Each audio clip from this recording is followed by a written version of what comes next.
우리가 지금 배우고 있는 교리는 성경에 대한 교리입니다.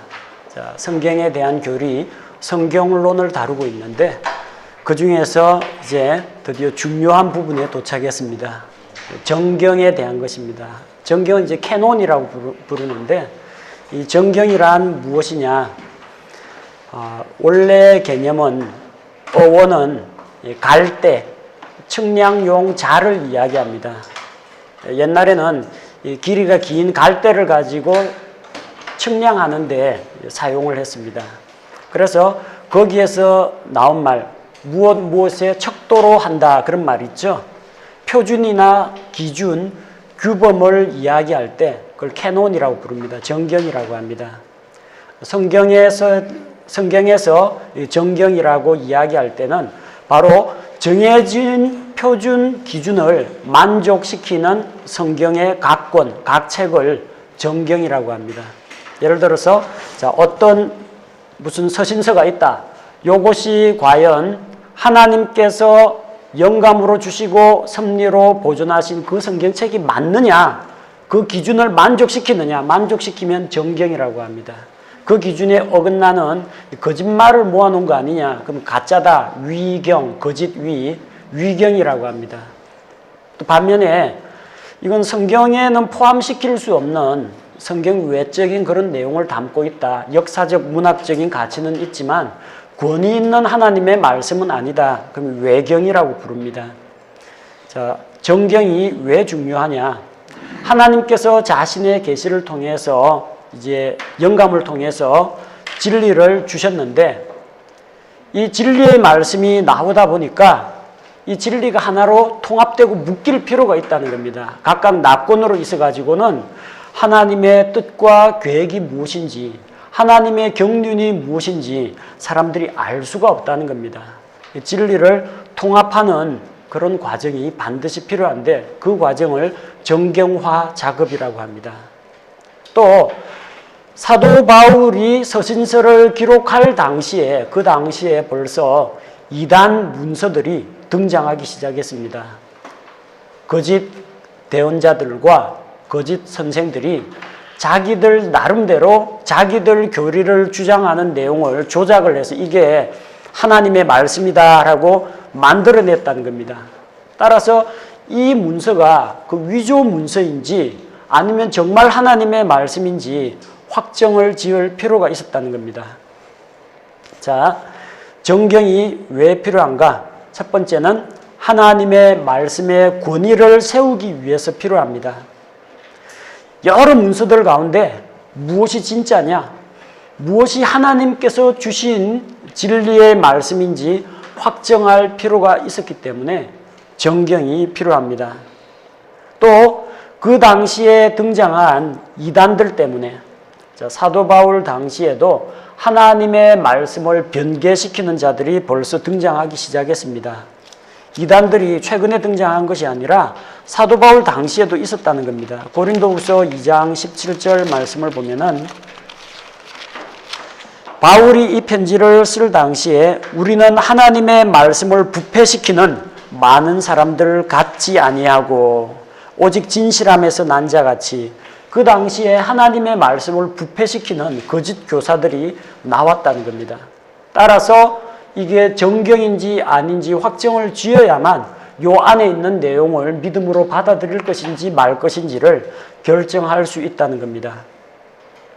또 신앙적인 핍박 때문에 그렇습니다. 믿는 자들은 언제나 핍박을 당했습니다. 로마 가톨릭이 성도들을 박해했고 또 히틀러가 유대인들 말살시키려고 했고 그리스도인들이 세상에서 여러 가지로 박해를 당할 때 목숨을 걸고 도망을 치는데 내가 어느 책을 가지고 갈 것인가? 이 많은 책들 가운데에서 성경책을 불사른다고 내놓으라고 하는데 어느 책을 절대로 내주면 안 되는지 내가 이것을 반드시 후대에 보존해서 전수해 줘야 할 책이 어느 건지 알아야 하기 때문에 목숨 걸고 지켜야 할 책이 무엇인지를 알고 있어야 한다는 겁니다. 그래서 이게 정경인지 아닌지 알아야 돼요. 또한 교회의 사명 때문에 그렇습니다. 우리가 어떤 책을 믿음의 표준으로 삼고 또 어떤 책을 다른 언어로 번역해서 널리 보급해야 할지 결정할 때 정경이 무엇인지를 알아야 한다는 겁니다. 정경을 판별하는 기준은 무엇인가? 이게 하나님의 말씀인지 아닌지 어떻게 알 수가 있는가? 5가지 기준이 적용됩니다. 첫째, 권위가 있는가? 이게 하나님의 말씀이면 정말 권위가 있어야 됩니다. 구약 성경에서는 대언자들이 이건 내 이야기가 아니라 하나님의 말씀이다 할 때 뭐라고 했어요? 주께서 이같이 이르시기를. 그 다음에 나오는 말은 전부 하나님의 말씀입니다. 그런 권위 있게 말씀을 선포했다는 겁니다. 예수님께서 사람들에게 하나님의 말씀을 선포하니까 그 가르치는 것이 자기들이 그동안 배워왔던 바리새인이나 서기관들하고는 비교가 안 됩니다. 그 말씀이 능력이 있고 권위가 있었기 때문에 사람들이 그분의 교리에 깜짝 놀랐습니다. 자, 말씀이 권위가 있는가? 정말 하나님에게서로 왔는가? 하나님께서 영감으로 주셨는가? 이게 기준이 됩니다. 두 번째 기준은 이게 대언의 말씀인가 하는 겁니다. 사람이 혼자서 소설을 쓰듯이 지어낸 것이 아니라 하나님께서 주신 것을 대신해서 말하는 것인가? 하나님을 대신해서 말하는 자를 대언자라고 합니다. 구약시대에는 대언자들이 말씀을 받아가지고 기록을 했습니다. 이사야나 예레미야나 사무엘이나 이런 사람들은 대언자로서 성경 기록을 남겼습니다. 사무엘이 기록했다라고 하면 믿을 수가 있는 겁니다. 다윗과 같은 하나님의 사람이 기록했다. 그러면 믿을 수가 있습니다. 혹은 사도, 신약시대의 사도가 기록을 했다.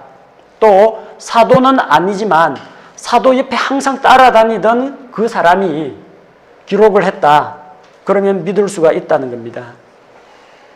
이사야는 이사야 6장에서 하나님께 대언자로 부르심을 받습니다. 우리가 누구를 보내며 누가 우리를 위하여 갈까 하는데 내가 여기 있나이다 나를 보내소서. 이사야 대언자가 소명을 받았습니다. 그는 하나님의 말씀을 받아서 사람들에게 대신 이야기했습니다. 이사야서는 하나님의 대언의 말씀입니다. 이사야 개인의 글이 아니라 이사야가 기록한 하나님의 말씀이라는 겁니다. 예레미야 역시 마찬가지입니다. 예레미야가 복중에 그가 아직까지 형성되고 태어나기도 전에 하나님께서 열방의 모든 민족을 향한 대언자로 그를 준비해 놓으셨습니다. 그 예레미야가 기록한 예레미야서 예레미야 애가는 하나님의 말씀이라는 겁니다. 느헤미야 12장 36절에서 하나님의 사람 다윗이라고 합니다. 신약성경 사도행전에서도 내가 이새의 아들 다윗을 만나니 정말 내 마음에 꼭 맞는 사람이라고 하나님이 말씀하십니다. 이 하나님의 사람인 다윗이 기록한 이 시편, 이것은 하나님의 말씀입니다. 물론 그 가운데에서는 직접적으로 하나님의 대언자나 하나님의 사도가 아닌 사람도 있습니다. 자, 복음서를 예로 들어보겠습니다. 마태, 마가, 누가, 요한. 4사람 가운데 사도는 2사람입니다. 누구예요? 마태는 예수님 직계 제자고 요한도 사도입니다. 아닌 사람이 있어요. 마가. 이 마가는 베드로전서 5장 13절에서 베드로가 마가를 가리켜서 내 아들 마가라고 부릅니다. 베드로가 결혼해가지고 낳은 아들이 아니고요. 베드로의 제자입니다. 직계 제자입니다. 누가복음은 누가는 의사 출신인데 사도 바울의 주치의입니다. 사도 바울을 쭉 따라다니면서 다 보고 경험했기 때문에 또 이전에 예수님의 사도들과 예수님에 대한 기록을 남기려고 하던 사람들 만나고 그들의 기록들을 또 연구하고 탐구했기 때문에 누가복음을 기록했고 바울과 같이 전도 여행을 다녔기 때문에 이런 내용들을 다 알고 있습니다. 그래서 사도행전을 기록했던 것입니다. 자, 마가와 같이 사도의 제자인 사람, 누가와 같이 사도의 주치의로서 함께 선교 여행에 같이 동역했던 이런 사람들은 우리가 대언자와 같은 역할을 했다고 볼 수가 있습니다. 셋째는 믿을 만한가 하는 것입니다. 요한복음 17장 17절에 저희를 진리로 거룩하게 하옵소서. 아버지의 말씀은 진리입니다. 하나님의 말씀은 진리입니다. 따라서 성경을 어떤 책을 어떤 문서를 읽어봤을 때 그 안에 거짓된 것이 없어야 합니다. 거짓말 있으면 안 돼요. 뭐 물고기에 간을 태우니까 연기가 나오고 그게 뭐 악령을 쫓는다? 성경에 그런 거 없어요. 그 외경에나 나옵니다. 자, 그런 거는 잘못된 거예요. 믿음으로 말미암아 구원을 받는다. 그런데 믿음 말고 행위를 열심히 해야 구원을 받는다 되어 있으면 이거는 거짓이에요. 그러면은 이것은 성경이 아니라는 이야기입니다. 그 안에 담긴 내용이 하나님에 대한 진리를 말하는가, 하나님, 사람, 죄, 구원, 천국, 지옥에 대해서 진실을 말하는가, 또 그 책에서 나오는 내용이 성경의 다른 책들과 내용이 일치하는가, 성경의 다른 책에서 나온 교리하고 일치하는가 하지 않는가, 요게 정경인지 아닌지 판가름하는 기준이 됩니다. 네 번째는 역동적인가. 히브리서 4장 12절 말씀에 하나님의 말씀은 살아있고 운동력이 있다고 했습니다. 좌우의 날선 어떤 금보다도 예리하기 때문에 찔러 쪼개고 드러내는 그런 일을 합니다. 사람을 변화시키는 능력이 있어야 합니다. 말씀이라면 내 말이 불같지 아니하냐, 반석을 쳐서 부스러뜨리는 망치와 같지 아니하냐, 말씀의 능력이 있어야 한다는 겁니다.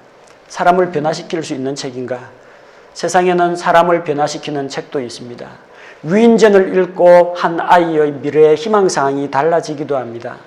건강에 대한 책을 읽고 나서 음식물을 섭취하는 습관이 달라지는 사람도 있고, 다이어트에 대한 책을 읽고 몸매 관리를 하는 사람도 있습니다. 처세술에 관한 책을 읽기도 합니다. 이런 책들도 사람의 습관이나 행동을 바꿀 수가 있습니다. 그러나 허물과 죄로 인해서 하나님과 분리되어 있던 죄인이 자기 죄를 깨닫고 영적으로 죽어있던 자가 생명을 얻게 되는 이런 놀라운 능력을 일으키는 책은 성경 이외에는 없다는 겁니다. 사람들로 하여금 금욕하고 절제하도록 하는 수많은 책들은 있지만 죄에서 떠나게 하고 죄를 이기고 승리하게 하고 사람의 성품과 행동을 변화시킬 수 있는 책은 성경 이외에는 없다는 겁니다. 따라서 이게 성경이라면 그 책을 읽고 사람이 변화되는 것이 나타나야 한다는 겁니다. 다섯 번째는 수용되었는가 하는 것입니다. 요한복음 16장 13절 14절 말씀을 보면 예수님께서 우리에게 믿는 자들에게 성령님을 보내주신다고 했습니다. 성령께서는 진리의 영이십니다. 진리의 영인 성령님이 그 안에 있는 자는 옳고 그른 것을 분별할 수가 있습니다. 그래서 만약 이게 정말 성경이라면 구원받은 자가 몰라볼 리가 없다는 거죠. 하나님의 백성 이스라엘이 알아봅니다. 이거는 하나님께서 친히 말씀하신 것이다. 예수님이 말씀하니까 뭐라고 했습니까? 이 권세 있는 능력의 말씀, 어떻게 이걸 사람이 이렇게 이야기할 수 있느냐. 데살로니가 교회 성도들, 사도 바울이 하나님의 말씀을 전했을 때 우리가 너희에게 전한 그 말씀을 사람의 말로 받지 아니하고 하나님의 말씀으로 받았으니 진실로 그러하다. 사도 바울이 하는 이야기가 아니라 하나님의 말씀이라는 것을 데살로니가 교회 성도들이 알았다는 겁니다. 구원받은 성도들은 성령님을 통해서 진리와 거짓을 분별할 수가 있습니다. 그 책이 정말 하나님의 사람들에 의해서 수용되었는가?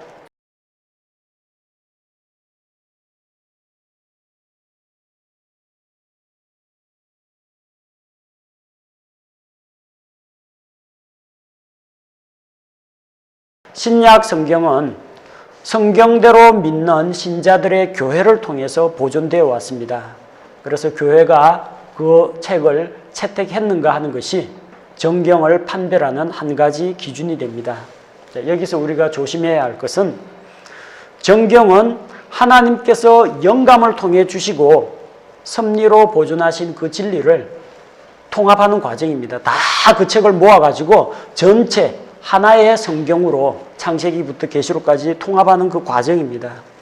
정경이 왜 정경이냐? 하나님께서 그 말씀을 영감으로 주셨기 때문에 정경입니다. 따라서 정경은 하나님께서 만드신 것이고 사람들은 그것이 과연 진리의 말씀이라는 것을 확인했을 뿐입니다. 사람들이 의논해가 이건 정경으로 넣자, 이건 정경에서 빼자. 회의 과정을 통해 가지고 정경이 탄생한 것은 아니라는 이야기입니다. 정경은 종교회의에서 결정된 것이 아닙니다. 종교회의가 있기 이전에 유대인들은 이미 구약의 각본을 주의 말씀으로 믿고 받아들이고 있었습니다. 신약시대에도 성경신자들은 말씀의 권위를 알아보고 그것을 사람의 말로 받지 아니하고 하나님의 말씀으로 수용을 했습니다. 종교회의는 정경으로 사용하던 그 구약 성경이 또 신약 성경이 하나님의 말씀이라는 것을 공적으로 확인한 것에 불과하다는 겁니다.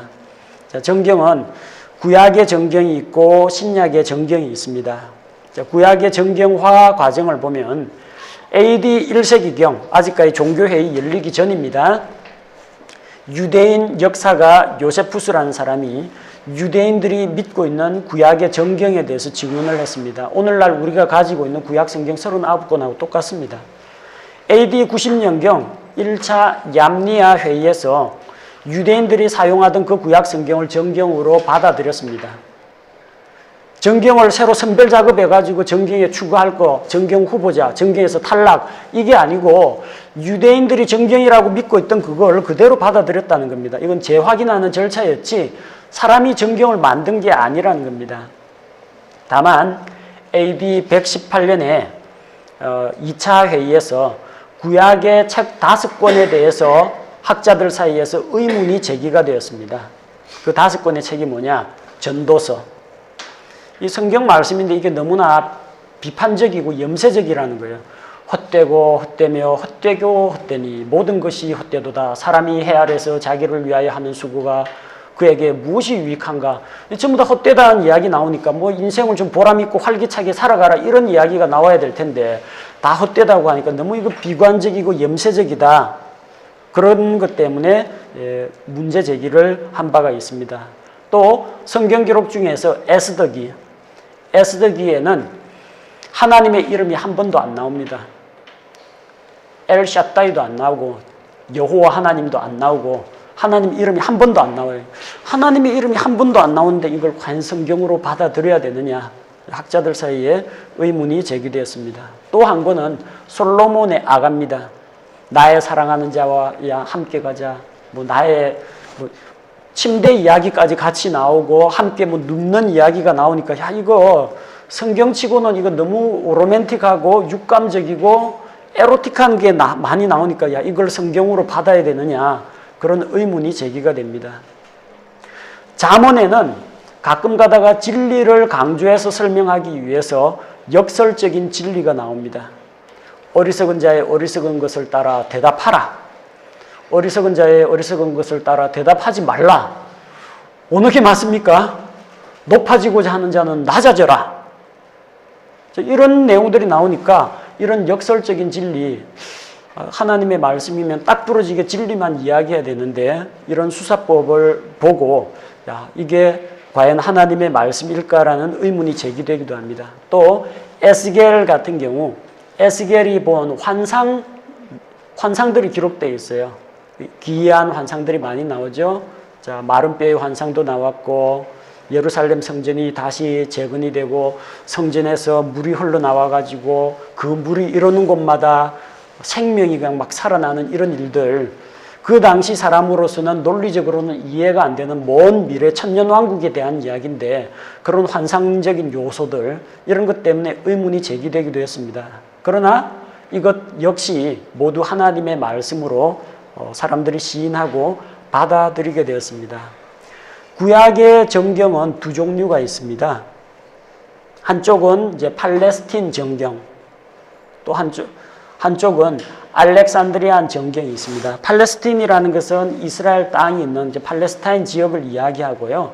알렉산드리안이라는 말은 이집트에 있는 알렉산드리아라고 하는 이방인들의 도시입니다. 유대인들과 이방인들이 어울려 살던 그 도시가 이제 알렉산드리아인데, 자, 그 알렉산드리아 정경하고 서로 다르다는 겁니다. 어떤 점에서 다르냐? 책의 배열 순서가 다릅니다. 팔레스틴 정경은 구약 성경이 창세기로 시작해서 역대기로 끝납니다.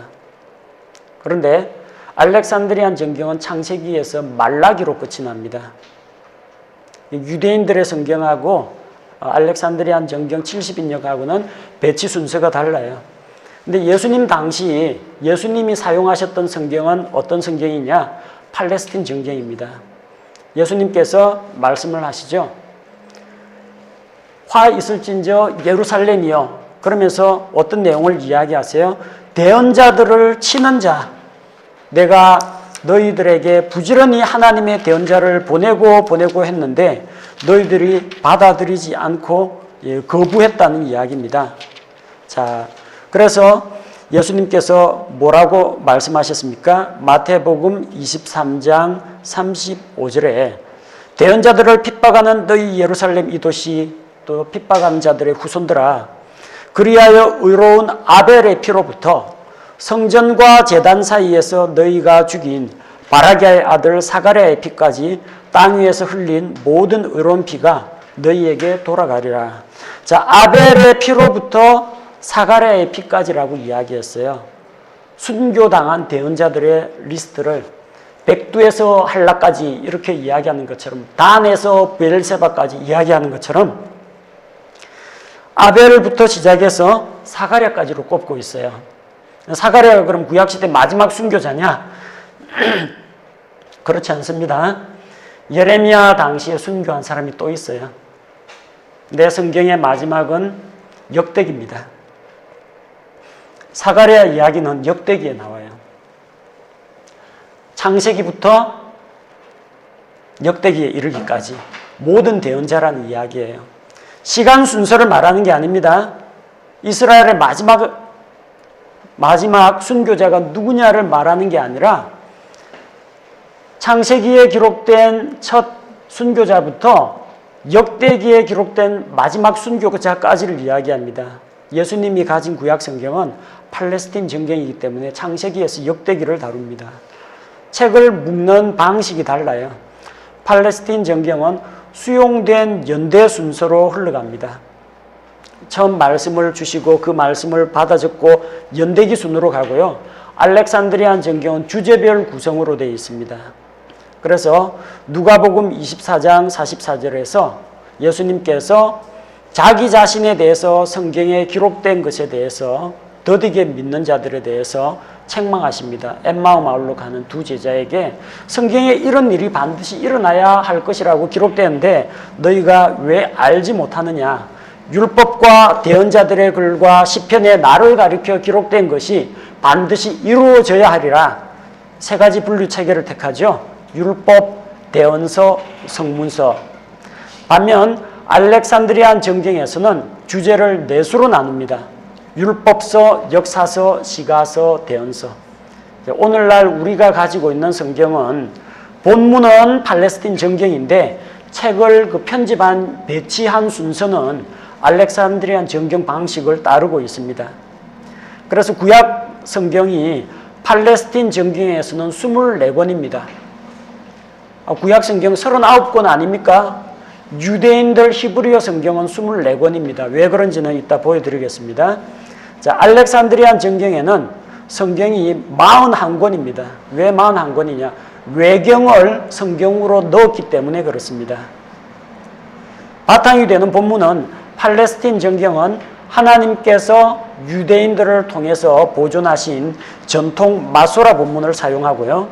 알렉산드리안 정경은 70인역에서 나온 것이기 때문에 성경이 서로 다르다는 겁니다. 자, 우리가 알아야 할 것은 팔레스틴 정경입니다. 이거는 율법과 대언서와 성문서로 나뉩니다. 율법은 토라라고 부르는데 모세오경입니다.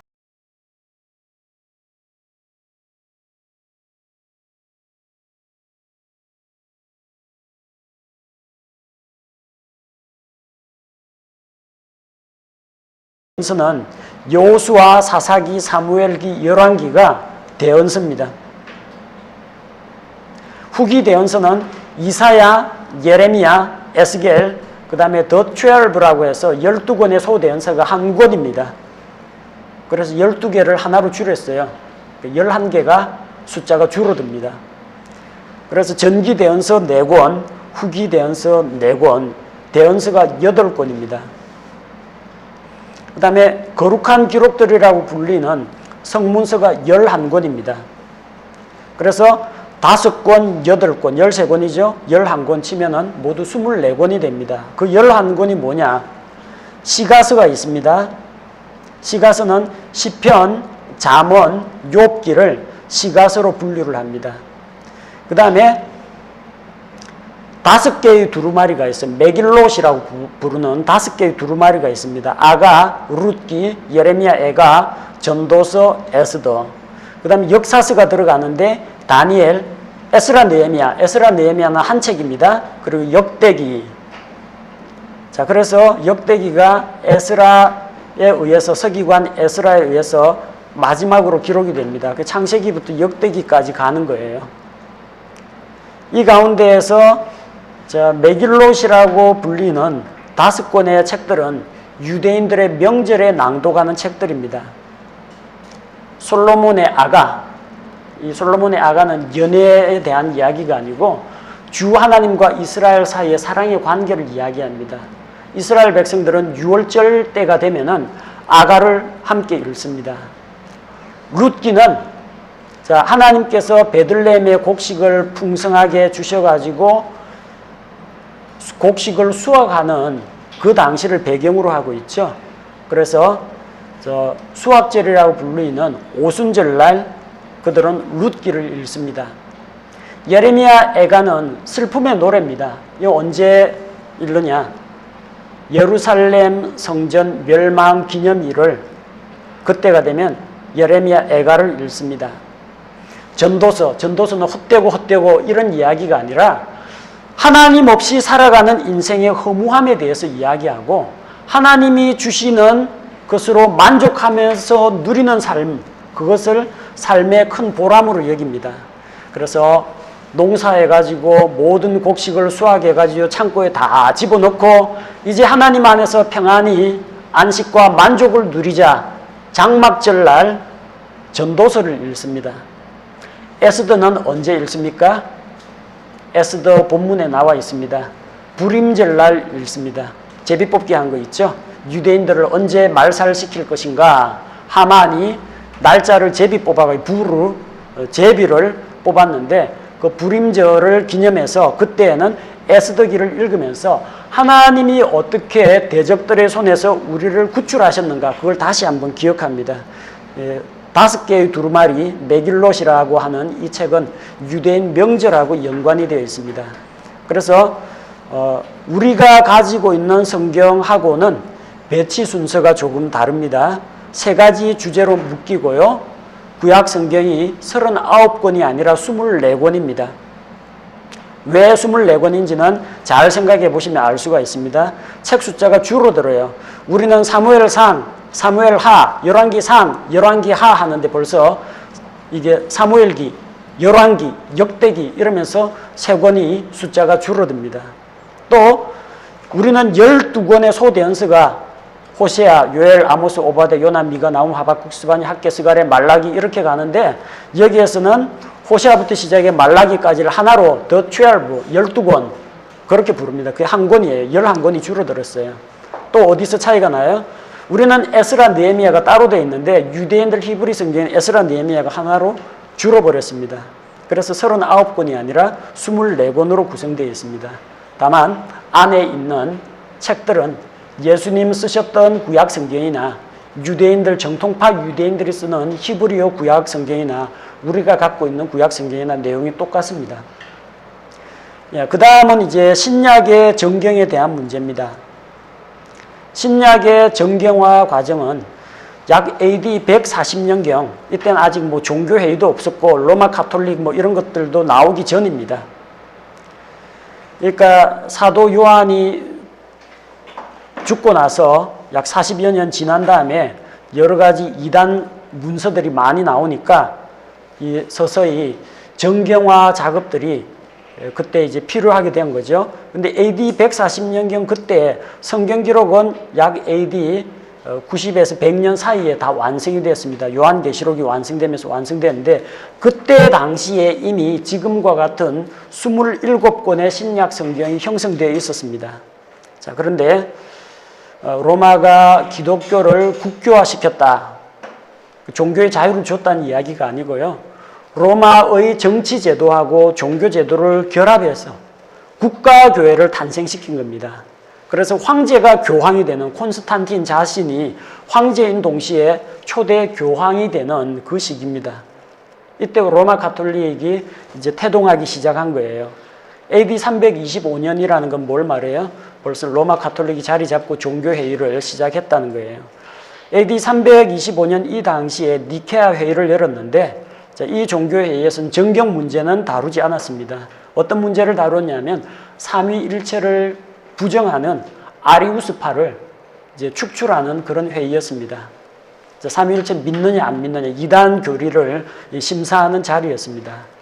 AD 397년에 카르타고 회의가 열리는데 여기에서 이제 정경 문제를 다루었고 이 당시에 이제 활동하던 로마 가톨릭 신학자가 어거스틴입니다. AD 419년에서 이미 신약교회는 이 당시에 종교회의하고는 무관하게 27권의 신약성경을 신약교회가 갖고 있었습니다. 근데 히포회의에서 히브리서의 저자 문제를 가지고 이게 사도 바울이 맞느냐, 작자 미상이냐, 아니면 또 다른 사람이 쓴 것이냐, 저자 문제를 가지고 논란을 일으키기도 했었습니다. 자, 그런데 이런 정경화 과정에서 책들을 4종류로 학자들이 분류했습니다. 첫째는 호모 레고메나라는 겁니다. 호모라는 게 뭔지 알죠? 같은 거, 동성 할 때 호모, 호모섹슈얼 할 때쯤 호모, 같은 거. 레고메나라는 것은 똑같이 한 목소리로 말한다는 겁니다. 모두가 정경으로 인정하는 책. 대표적인 게 사복음서, 바울서신, 베드로전서, 요한일서, 사도행전, 요한계시록. 근데 자, 안티레고메나라고 하는 것은 일부에 의해서 이제 거부되기도 한 책입니다. 히브리서가 문제가 되기도 했어요. 저자가 누구인지 저자 미상이라고. 히브리서 저자가 누구예요? 예, 사도 바울입니다. 여러분이 가지고 있는 성경에는 성경 기록자가 나옵니다. 성경 이 히브리서가 사도 바울의 저작이라는 것을 우리가 알 수가 있는데 왜 사람들이 그러면은 히브리서가 사도 바울이 아니라고 생각을 했었느냐? 어떤 문제가 걸렸을까요?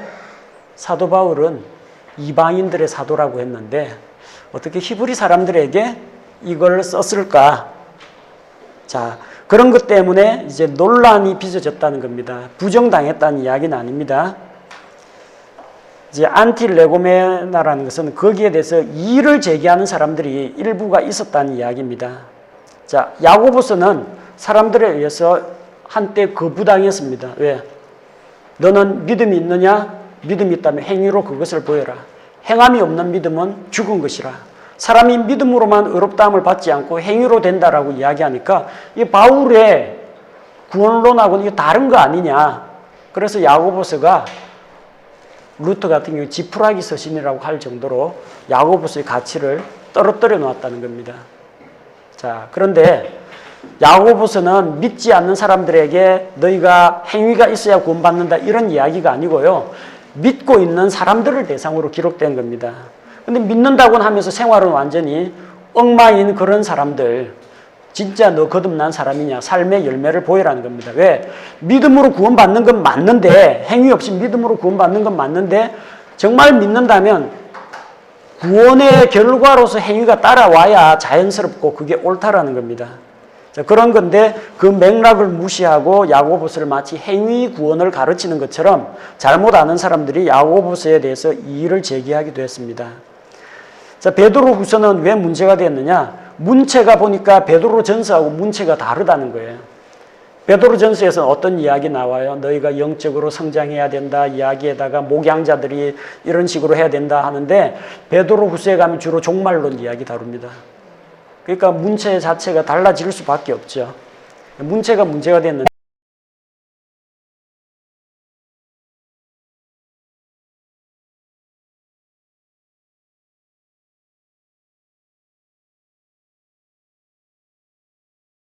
같은 저자가 수필을 쓰는 거하고요, 다이어트에 대한 책 쓰는 거하고 운동에 대한 책 쓰는 거하고 주제가 달라지면 문체가 자연히 달라질 수밖에 없습니다.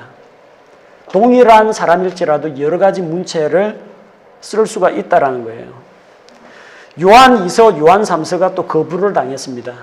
자, 요한 2서, 요한 3서는 개인에게 보내는 서신입니다. 이 사도 바울 개인에게 보낸 서신 아니냐? 이게 하나님의 말씀이냐? 그런 의문이 제기되기도 했습니다.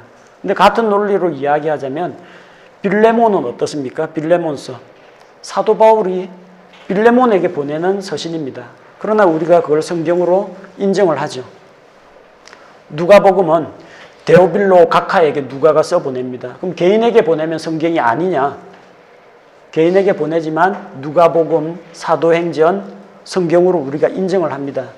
그래서 개인 서신이냐 아니냐 그게 정경이냐 아니냐를 판단하는 기준은 될 수 없다라는 이야기입니다. 유다서는 또 문제가 되었습니다. 유다서에 나오는 그 주께서 거룩한 성도들과 함께 막 임하시는 이런 종말적인 이야기가 어디에 나오느냐 하면은 구약에 정경은 아닙니다만 에녹서라는 게 있어요. 그 에녹서의 내용하고 비슷하다. 혹시 유다가 거기에 영향을 받은 게 아니냐. 그래서 의문시 되기도 했습니다. 그러나 이 내용 역시 동일한 내용이 두 개 똑같이 들어있다고 해서 두 개가 닮았다라고 해서 그걸 틀렸다라고 할 수는 없는 겁니다. 예를 들어서 그러면 로마 가톨릭에서 요한복음을 읽는다고 요한복음을 로마 가톨릭이나 읽는 것이다 하고 우리 성경에서 빼야 되느냐, 그런 이야기는 아니라는 거예요. 동일한 내용이 유대인들에게 전승될 수도 있고 성경 기록자들에게 대언의 말씀으로 주시기도 하고 이 대언자들이 그 말씀을 또 막 사람들에게 전파하다 보니까 그게 민간에도 흘러 들어가고 그럴 수가 있고 그것이 다시 다른 에녹서와 같은 그런 문서에도 최초에 주신 말씀이 반영될 수가 있다라는 겁니다. 자, 그리고 요한계시록도 한때에는 이제 의문시 되기도 했습니다. 왜냐하면 종말론, 환상에 대한 거 너무나 믿어지지 않는 이런 일들이 기록되기 때문에 문제시 되기도 했었고, 그 다음에 슈도피아그라파라는 게 있습니다. 자, 모두가 거부한 거짓 문서라는 겁니다. 요한행전, 도마복음, 전부 다 가짜라는 겁니다. 도마복음에 어떤 내용이 나와요? 예수님 어린 시절이 안 나오는데 이집트에 가 있었을 때 어린 시절 이야기가 나와요. 예수님께서 찐흙으로 참새를 만드는데 마리아가 흙장난한다고 야단을 칩니다. 그러니까 박수를 치면서 날아라 날아라 하니까 참새가 생명을 얻어서 이제 날아갔다는 거예요. 예수님 능력이면 할 수도 있을 것 같죠? 뭐가 문제가 돼요? 하나님은 단 한 번 창조하셨는데 이중 삼중 창조론을 받아들여야 됩니다. 이거 그대로 믿다가는. 또 사람들이 예수님을 놀리고 하니까 예수님이 마을에 저주를 걸어가요. 전염병 걸리게 하고 자기 욕하는 사람 그 자리에서 즉사시킵니다. 예수님의 거룩하신 성품과 하나님의 공의에 기초하지 않은 이런 능력을 가지고 살인을 했다. 이런 거는 아무래도 받아들일 수가 없는 거예요. 예수님의 신성에 대한 모독입니다. 이 도마복음은 이제 가짜라는 거예요. 성경의 다른 진리하고 비춰볼 때 옳지 않다는 겁니다. 아포크리파라는 것은 일부에 의해서 수용된 책인데 외경이라고 부릅니다.